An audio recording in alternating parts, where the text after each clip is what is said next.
বেঁচে থাকা বিশাল বিলাসিতা, বেঁচে থাকা এমন বিলাসিতা,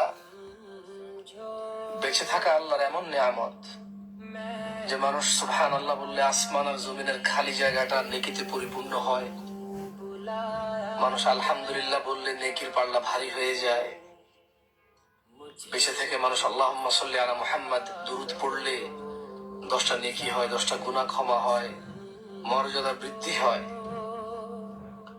ওর প্রতি রহমত নাজিল হয় 10 বার। বেঁচে থাকলে ফজরের 2 রাকাত সুন্নত আদায় করলে দুনিয়াতে যা আছে এর চেয়ে বেশি কিছু পাওয়া যায়।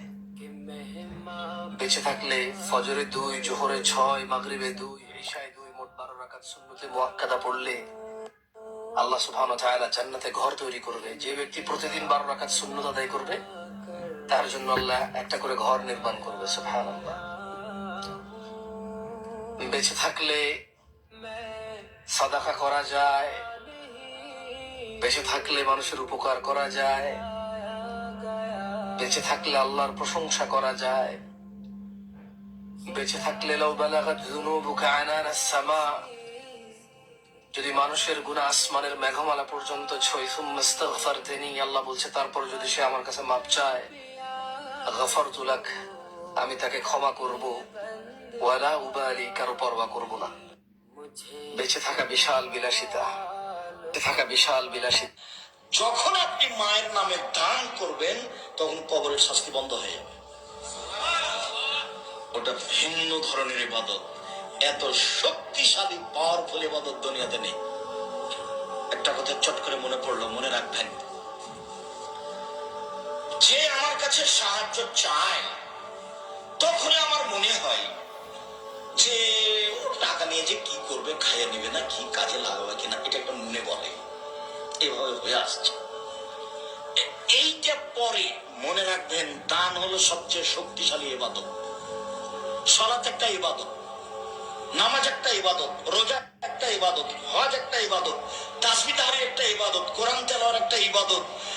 সবচেয়ে শক্তিশালী ইবাদত কি বলেন তো? দান। সালাত আদায় করেছেন, নামাজ পড়েছেন, আপনার উপকার, মায়ের কোনো লাভ হবে না, কবরে আছে। সিয়াম পালন করেছেন, সিয়াম দামি ইবাদত, আপনার নেকি হবে, মায়ের উপকার হবে না। হজ করেছেন 10 লাখ টাকা খরচ করে, আপনার উপকার, মায়ের কোনো লাভ হবে না। যখন আপনি মায়ের নামে দান করবেন তখন কবরের শাস্তি বন্ধ হয়ে যাবে। ওটা ভিন্ন ধরনের ইবাদত, এত শক্তিশালী পাওয়ারফুল ইবাদত দুনিয়াতে নেই। তো মাথায় থাকবে, দান করলাম, অতএব কোন ইবাদত করলাম? সবচেয়ে শক্তিশালী ইবাদত করলাম, তখন আপনি শান্তি পাবেন। নইলে খালি আরে টাকাটা দিলাম ওকে, টাকাটা তো মনে মদ খাবে, এই দিক পরে। আগে মাথায় রাখতে হবে যে দান ইবাদতের জগতে শক্তিশালী দান।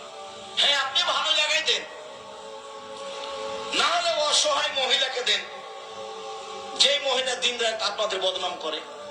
আপনি খালি বলে দেখেন, আম্মা ওই যে আমাদের গ্রামে একটা বৃদ্ধা মহিলা ছিল না আম্মা, ওকে একটা কাপড় কিনে দেন তো আম্মা। হায় হায় হায় হায়, করেছিস কি? দিন রাত খালি তোকে বদনাম করে, ওকে কাপড় দিব? এখন আপনি কি বলবেন? আম্মা, চাঁপাইনবাবগঞ্জের ভাষাতে একটা কথা আছে, শত্রুকে বড় পিঠে বসতে দিতে হয়, শত্রুকে ভালো চেয়ারটা বসতে দিতে হয়, শত্রুকে ভালো জায়গাটা বসতে দিতে হয়। অতএব ওই গ্রাম্য চাচি আমাদের বদনাম করে, করুক, আপনি আগামীকাল সন্ধ্যা হতে হতে একটা কাপড় দিবেন তাকে। দানের সবচেয়ে ভালো পথ পানির ব্যবস্থা, দানের সবচেয়ে ভালো পথ কাপড়ের ব্যবস্থা করা। তখন ঘুরতে ঘুরতে চলে এসেছে দানের বড় পথ হলো মারা যাওয়ার সাথে সাথে গরু জবাই করতে হবে, গ্রামবাসীকে খাইয়ে দাও। আর যত লোক এসেছে তাকে মিষ্টি খাওয়াও, মিষ্টি ভাত যা রান্না করেছেন তার ডেনে ফেলে দিব, কুকুরে খাবে। আপনার বাড়িতে আপনার বাপ মারা গেছে, আপনার বাড়িতে 3 দিন খানা মানুষে দিবে, রান্না বান্না হবে না, 3 দিন শোক পালন। সেখানে আপনি এত রান্না করলেন মানে ওগুলো ড্রেনে ফেলে দেন, কুকুরে খাবে। আমি আব্দুর রাজ্জাক বিন ইউসুফ, আপনাকে হিসাব করে আমাকে কথা বলা লাগে না। আমার জীবনে আমি কোনোদিন পরিস্থিতি বিবেচনা করে কথা বলিনি। কি হবে সেটা পরে। জাতির সামনে দাঁড়াই না কোনোদিন জাতিকে ফাঁকি দেওয়ার জন্য। জাতির সামনে এমন ভাবে দাঁড়াই যেটুকু জাতির সামনে বলে যাব ওইটুকু আর গায়ে যেন দাগ কেটে লেগে থাকে।